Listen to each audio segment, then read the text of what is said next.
दिल्ली बनाम राजस्थान, कौन जीतेगा अरुण जेटली का मैदान। पुराना इतिहास बदलकर रजवाड़े पाएंगे सम्मान या कैपिटल्स गाएंगे फिर से जीत का गान। Let's check out in this video. It's not because of Axar बनाम सैमसन, ये मैच होगा सबसे बड़ा घमासान। माई 11 सर्कल प्रेजेंट्स ईशान की क्रिकेट हाईलाइट में आपका तहे दिल से स्वागत है। दो टीमें, दोनों धांसू और दोनों 2 पॉइंट्स के लिए सबसे लालायित। दिल्ली कैपिटल्स की स्थिति थोड़ी बेहतर क्योंकि 5 में से 4 मुकाबले इन्होंने जीते, लेकिन राजस्थान रॉयल्स अपने पिछले दोनों मुकाबले हार कर आए। हालांकि पिछला मुकाबला दिल्ली कैपिटल्स ने भी हारा और ये भी जीत की पटरी पर फिर से लौटना चाहेंगे। तो मुकाबला कौन जीतेगा, आज की वीडियो में इस पर बात करेंगे कंपैरिजन दिल्ली कैपिटल्स की प्लेइंग 11 का राजस्थान रॉयल्स की प्लेइंग 11 में। वीडियो में बहुत कुछ खास है, लेकिन सबसे खास बात क्या, माई 11 सर्कल एप्लीकेशन जो खास इस मुकाबले के लिए एक अच्छा सा मेगा कॉन्टेस्ट खिला रहे हैं, वो भी मात्र 3 रुपए में। 3 रुपए में 3 मेगा कॉन्टेस्ट ज्वाइन कीजिए और आपको मौका मिलेगा 3 करोड़ रुपए जीतने का। कैसे? डिस्क्रिप्शन में दिया हुआ है लिंक, वहां से आपको अपने मोबाइल में माई 11 सर्कल एप्लीकेशन को अभी डाउनलोड और इंस्टॉल करना है और पहले आप डिपॉजिट पर पाएंगे 20% एक्स्ट्रा कैश। अगर आपने दिए हुए कूपन कोड से साइन अप किया तो मिलेगा 1500 का बोनस। लेकिन याद रखिए, दिए हुए लिंक से अगर आपने माई 11 सर्कल एप्लीकेशन के मेगा कॉन्टेस्ट को ज्वाइन किया तो मात्र 3 रुपए में आपको 3 मेगा कॉन्टेस्ट खेलने का मौका मिलेगा। है ना कमाल की बात? तो फटाफट से डाउनलोड कीजिए माई 11 सर्कल एप्लीकेशन, जिसका लिंक है डिस्क्रिप्शन में। दिल्ली कैपिटल्स और राजस्थान रॉयल्स इस सीजन बहुत अंतर है दोनों में, लेकिन सबसे बड़ा अंतर बैटिंग पावर प्ले में है, जहां पे राजस्थान रॉयल्स के लिए अच्छी खबर है क्योंकि बैटिंग पावर प्ले में इनका स्ट्राइक रेट सबसे बेहतर है। टॉप पर बने हुए राजस्थान रॉयल्स 170 की स्ट्राइक रेट से, लेकिन दिल्ली कैपिटल्स 126 की स्ट्राइक रेट से पावर प्ले में रन बनाते हुए नजर आए। दोनों टीमों की हेड टू हेड राइवलरी में भी आंकड़े मजेदार। अब तक दोनों ने एक दूसरे का 29 बार आमना सामना किया। 14 मुकाबले दिल्ली कैपिटल्स ने जीते, राजस्थान रॉयल्स ने 15 बार दिल्ली को हराया। लेकिन 2022 से जो मुकाबले हुए वहां पे राजस्थान रॉयल्स ने 3 बार दिल्ली कैपिटल्स को हराया और 5 मुकाबलों में दिल्ली कैपिटल्स को सिर्फ 2 जीत मिली है।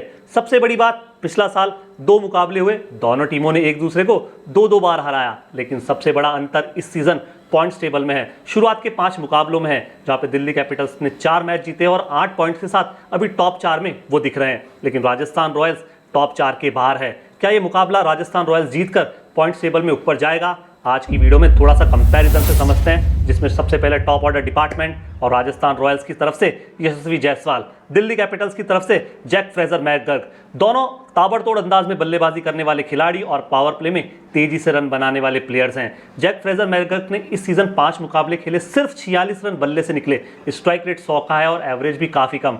लेकिन यशस्वी जायसवाल का बल्ला पिछले मुकाबले में वापसी का इशारा करते हुए आया। 6 मुकाबले में हालांकि 182 रन इनके पिटारे में है, 30 का एवरेज है, 138 का स्ट्राइक रेट है, लेकिन मैकगर्क से इस सीजन ये बहुत बेहतर लग रहे हैं।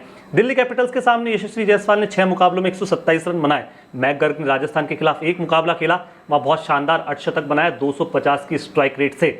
मैकगर्क के साथ सबसे अच्छी बात क्या है? अरुण जेटली का मैदान, जहां पर इनके आंकड़े बहुत अच्छे हैं। 3 हाफ सेंचुरी है, स्ट्राइक रेट 270 प्लस का है और एवरेज भी 37 का नजर आता है। यशस्वी जायसवाल के पास इतने बड़े और अच्छे आंकड़े नहीं है क्योंकि सिर्फ 48 रन 3 मुकाबलों में दिखते हैं, लेकिन फिर भी दोनों प्लेयर के कंपैरिजन में हम यशस्वी जायसवाल को इसलिए चुनेंगे कि करंट फॉर्म अच्छी है, रन बना रहे हैं और पिछले मुकाबले में रन बनाकर आए हैं। नाउ नंबर 2 पर कौन आता है? 2 विकेट कीपर बल्लेबाज, राजस्थान रॉयल्स की तरफ से संजू सैमसन, दिल्ली कैपिटल्स की ओर से कमाल लाजवाब राहुल। कमाल लाजवाब पारियां खेल रहे हैं यार। इस सीजन के 4 मुकाबलों में 200 रन बना चुके हैं, स्ट्राइक रेट 163 का, एवरेज 66 का, बहुत लाजवाब लग रहे हैं। लेकिन संजू सैमसन ने 6 मुकाबलों में क्या किया? 193 रन बनाए। स्ट्राइक रेट के मामले में केएल राहुल से कम है, एवरेज के मामले में केएल राहुल से कम है। और दिल्ली कैपिटल्स के खिलाफ संजू का बल्ला 18 मुकाबलों में 387 रन जोड़ते हुए नजर आया 143 की स्पीड से। लेकिन केएल राहुल ने शानदार बल्लेबाजी की, राजस्थान रॉयल्स के खिलाफ 713 रन बनाए। सबसे अच्छी बात केएल राहुल के साथ ये है कि ये इनफॉर्म है, और सबसे खराब बात क्या है कि अरुण जेटली पर इनके आंकड़े बहुत साधारण हैं। 5 मुकाबलों में सिर्फ 55 रन बनाए, पिछले मुकाबले में भी बहुत जल्दी आउट हो गए। मात्र 13 का एवरेज है और 137 का स्ट्राइक रेट है। संजू सैमसन के अरुण जेटली पर रिकॉर्ड्स अच्छे हैं, अनुभव ज़्यादा है। 513 रन 19 मुकाबलों में, 27 की एवरेज है, केएल राहुल से बेहतर है। फिर भी इस कंपटीशन में हम केएल राहुल को थोड़ा ज़्यादा नंबर इसलिए देंगे कि कमाल लाजवाब परफॉर्मेंस कर रहे हैं, कंसिस्टेंट है और इन फॉर्म लग रहे हैं। नाउ नंबर 3 पर कौन? अभिषेक पौरेल और राजस्थान रॉयल्स की तरफ से नीतीश राणा। दोनों लेफ्ट हैंड शैली के बल्लेबाज और दोनों ही परफॉर्मर, लेकिन अभिषेक पौरेल तो रन बना रहे हैं। 5 मुकाबलों में 107 रन। नीतीश राणा के बल्ले से रन नहीं निकल रहे क्योंकि 6 मुकाबलों में 117 रन ही बनाए हैं। हालांकि वो चेन्नई वाला मुकाबला निकाल दें तो एवरेज और स्ट्राइक रेट इनकी बहुत पुअर है। 5 मुकाबलों में तो ज़्यादा स्कोरिंग कर ही नहीं पाए, लेकिन अभिषेक पौरेल थोड़ा थोड़ा ही कॉन्ट्रीब्यूशन लेकिन हर मुकाबले में दे रहे हैं। राजस्थान रॉयल्स के खिलाफ अभिषेक पौरेल की पारियां 81 रन वाली आई है, लेकिन राजस्थान रॉयल्स के सामने जो दिल्ली कैपिटल्स है उनके सामने नीतीश राणा ने 15 मुकाबलों में 381 रन बनाए 143 की स्ट्राइक रेट से। अरुण जेटली के मैदान पर अभिषेक पौरेल के आंकड़े ठीक ठाक हैं, 255 रन है 8 मुकाबलों में, लेकिन स्ट्राइक रेट बहुत लाजवाब है, 162 की स्ट्राइक रेट से रन बनाते हैं। नीतीश राणा की स्ट्राइक रेट और आंकड़े अरुण जेटली के मैदान पर अच्छे नहीं है, साधारण है, करंट फॉर्म साधारण है और रन बल्ले से नहीं निकल रहे हैं। राजस्थान रॉयल्स के लिए यहाँ बहुत बड़ी समस्या है और इसी लिहाज से हम अभिषेक पौरेल को ज़्यादा नंबर देंगे और इस राइवलरी में अभिषेक पौरेल को जीता हुआ मानेंगे। नाउ नंबर 4 पर कौन आएगा? करुण नायर और इनके सामने रियान पराग। करुण नायर का जलवा हमने देखा, इस सीज़न तो एक मुकाबला खेला, लेकिन उस मुकाबले में जिस तरह से बल्लेबाजी की, वापसी का संकेत दिया। लगभग 2500 दिन बाद आईपीएल के फॉर्मेट में एक हाफ सेंचुरी आई और 222 की स्ट्राइक रेट से आई। यार दोस्तों, लाजवाब परफॉर्मेंस करुण नायर ने करके दिखाया, लेकिन रियान पराग का बल्ला इस सीज़न डगमग ही रहा है, मिली जुली स्थिति रही। 6 मुकाबले जरूर खेले, मात्र 165 रन बनाए। स्ट्राइक रेट अच्छी है, एवरेज भी 30 के ऊपर का बेहतर है, बट वो कंसिस्टेंसी वाली बात है और 2024 की झलक हम जो देखना चाह रहे हैं रियान पराग में, वो देखने को नहीं मिली। रियान पराग दिल्ली कैपिटल्स के खिलाफ इनके आंकड़े कैसे? 10 मुकाबलों में 186 रन है, मात्र 124 की स्ट्राइक रेट से। और करुण नायर का जो बल्ला राजस्थान रॉयल्स के खिलाफ खेला वो ज़्यादा अच्छा नहीं खिलाया, 3 मुकाबलों में मात्र 34 रन बनाए, बट वो पुरानी बात हो गई। करंट फॉर्म में करुण नायर बहुत अच्छे हैं, बेशक अच्छा परफॉर्मेंस कर रहे हैं। दोनों बल्लेबाजों में से चुनना हो तो वैसे करुण नायर को हम चुन सकते हैं, क्योंकि करुण नायर ने एक मुकाबले में अपना प्रदर्शन करके दिखाया, बट हम रियान पराग को यहाँ चुनेंगे क्योंकि रियान पराग ने 6 मुकाबले खेले, ठीक ठाक ही सही, लेकिन रन बनाए हैं ज़रूर हैं। नाउ नंबर 5 पर कौन? ट्रिस्टन स्टब और इनके सामने ध्रुव जुरेल। ये दोनों ऐसे खिलाड़ी हैं जो मिडिल ऑर्डर का जिम्मा भी संभालेंगे और अंतिम ओवर में तेज गति से रन बनाने की जिम्मेदारी भी कंधों पर होगी। ट्रिस्टन स्टब 5 मुकाबलों में 157 रन है, लेकिन ध्रुव जुरेल ने 6 मुकाबलों में 159 रन बनाए। ध्रुव जुरेल और स्टब्स की स्ट्राइक रेट लगभग सिमिलर लगती है, लेकिन एवरेज के मामले में स्टब्स बहुत बेहतर हैं। दिल्ली कैपिटल्स के सामने ध्रुव जुरेल ने किस तरह से बल्लेबाजी की? सिर्फ 2 ही मुकाबले खेलने का मौका मिला और 28 रन बनाए, लेकिन रजवाड़ों के सामने स्टब्स का बल्ला चला है 197 की स्ट्राइक रेट से चला है, दौड़ा है और तेजी से रन बनाने के लिए ये जाने जाते हैं। ट्रिस्टन स्टब ने अरुण जेटली के मैदान पर 183 रन बनाए, स्ट्राइक रेट लाजवाब है दोस्तों, 198 नियर 200 की स्ट्राइक रेट से बैटिंग करते हैं, एवरेज भी 61 का है। यार अरुण जेटली के मैदान पर ट्रिस्टन स्टब की पारियां देखने को मिलती है, लाजवाब तरीके से खेलते हैं। ध्रुव जुरेल ने आज तक अरुण जेटली के मैदान पर बल्लेबाजी नहीं करी आईपीएल के सीजन में, तो ये मुकाबला कौन जीत रहा है? राजस्थान रॉयल्स के सामने Tristan stub. Now Ashutosh Sharma के सामने कौन? Shimron Hetmyer. दोनों ऐसे बल्लेबाज जो सिर्फ बल्लेबाजी नहीं करते हैं, 200, 250 और कई बार 250 की स्ट्राइक रेट से रन बनाते हैं। आशुतोष शर्मा ने 4 मुकाबले खेले, 84 रन बनाए 182 की स्ट्राइक रेट से, एवरेज 42 का। आशुतोष शर्मा का रोल है कि अंतिम ओवर्स में आते हैं, 10, 15, 20 जितनी भी इन्हें गेंदें मिलती है उन गेंदों पर 200, 250 और 250 की स्ट्राइक रेट से रन बनाते हैं। सेम रोल शिमरन हेटमायर का है, लेकिन शिमरन हेटमायर ने इस सीज़न ज़्यादा अच्छी तरह से अपने रोल को डिफाइन नहीं किया। 6 मुकाबलों में 149 रन जरूर बनाए, 150 का स्ट्राइक रेट जरूर दिखता है, बट एवरेज आशुतोष शर्मा से बहुत कम है। राजस्थान रॉयल्स के खिलाफ आशुतोष शर्मा ने 48 रन बनाए 177 की स्ट्राइक रेट से, जबकि शिमरन हेटमायर का बल्ला 186 की स्ट्राइक रेट से चला है दिल्ली कैपिटल्स के सामने। अरुण जेटली के मैदान पर भी शिमरन हेटमायर ने आज तक कोई बल्लेबाजी नहीं की, लेकिन आशुतोष शर्मा एक मुकाबला खेला, 17 रन बनाए, स्ट्राइक रेट 121 की थी। सैंपल साइज दोनों का बहुत कम है, लेकिन चुनना है तो हम यहाँ पे आशुतोष शर्मा को इसलिए चुनेंगे कि आशुतोष शर्मा ने जुझारू पारियां खेली, टफ सिचुएशंस में रन बनाए और टफ सिचुएशंस में दिल्ली कैपिटल्स को कई बार जिताया।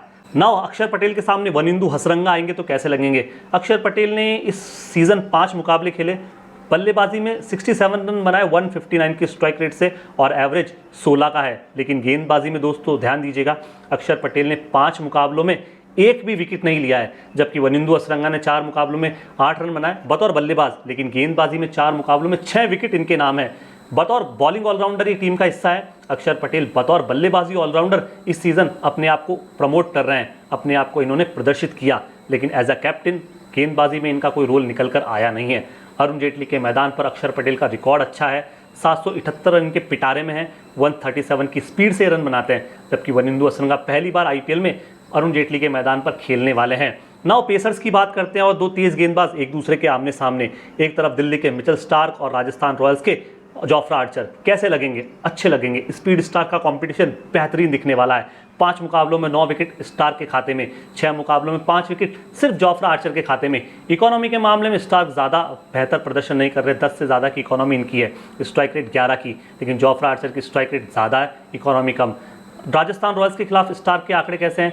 6 विकेट निकाले दोस्तों, लेकिन आर्चर के आंकड़े बहुत अच्छे हैं। 4 मुकाबलों में 7 विकेट लिए, मात्र 6 की इकोनॉमी, यानी रन बहुत कम खर्च करते हैं दिल्ली कैपिटल्स के सामने जोफ्रा आर्चर, और ये बहुत बड़ा प्लस पॉइंट राजस्थान रॉयल्स के साथ है। अरुण जेटली के मैदान पर 2 मुकाबलों में 3 विकेट स्टार ने निकाले, लेकिन इकोनॉमी और स्ट्राइक रेट ठीक ठाक है। जोफ्रा आर्चर ने 1 मुकाबला 1 विकेट लिया, इकोनॉमी और स्ट्राइक रेट इनकी भी ठीक ठाक है। सैंपल साइज अरुण जेटली के मैदान पर कम है, लेकिन करंट फॉर्म के लिहाज से हम थोड़ा सा बेहतर जोफ्रा आर्चर को इसलिए मानेंगे कि पिछले 2 मुकाबलों में इन्होंने अच्छी गेंदबाजी की, जबकि मिचेल स्टार की खूब पिटाई पिछले 2 मुकाबलों में हुई।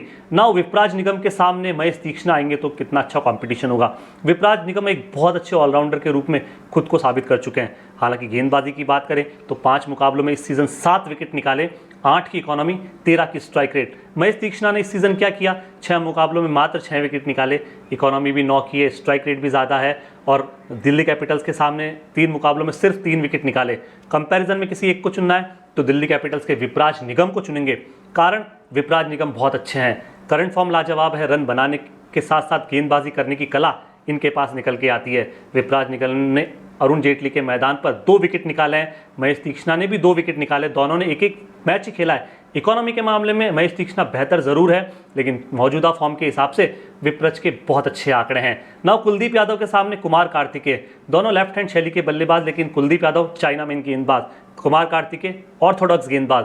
कुमार कार्तिकेय के सामने कुलदीप यादव बेहतर लगेंगे, कारण 5 मुकाबलों में 10 विकेट लिए हैं, 5 की इकोनॉमी और स्ट्राइक रेट 12 की है, लेकिन कुमार कार्तिकेय की इकोनॉमी ज़्यादा है, स्ट्राइक रेट ज़्यादा है, और 3 मैचों में मात्र 2 विकेट इनके पास आए हैं। कुलदीप यादव को राजस्थान के खिलाफ गेंदबाजी का अनुभव है, 10 आईपीएल के मुकाबलों में 11 विकेट ये निकाल चुके हैं, और अरुण जेटली के मैदान पर तो उनके आंकड़े और भी लाजवाब है। 19 विकेट का अनुभव है 17 मैचेस में, और पिछले 2 मुकाबलों से लगातार ये ज़्यादा विकेट ले भी रहे हैं, जबकि कुमार कार्तिकेय पहली बार इस मैदान पर आईपीएल का मुकाबला खेलने के लिए उतरेंगे।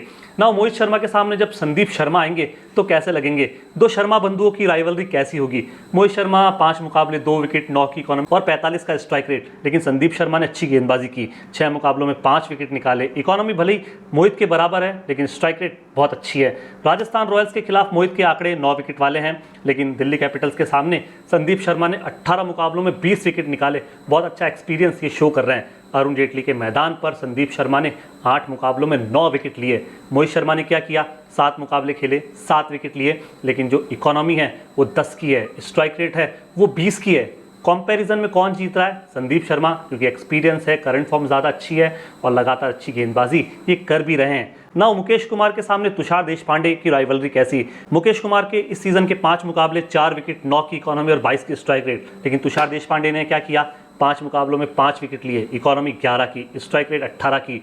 दिल्ली कैपिटल्स के सामने तुषार देशपांडे ने 3 बार गेंदबाजी की, 3 मौकों में सिर्फ 1 विकेट इनके खाते में आ पाया। हालांकि इकोनॉमी में आंकड़े बेहतर है, लेकिन मुकेश कुमार ने राजस्थान रॉयल्स के खिलाफ जो 3 मुकाबले खेले वहाँ पे 5 विकेट निकाल कर दिए, 10 की इनकी इकोनॉमी निकल कर आती है। अरुण जेटली के मैदान पर 12 मुकाबलों में 14 विकेट इनके खाते में। इकोनॉमी के मामले में थोड़ा स्पिट जरूर है, लेकिन स्ट्राइक रेट बहुत अच्छी है।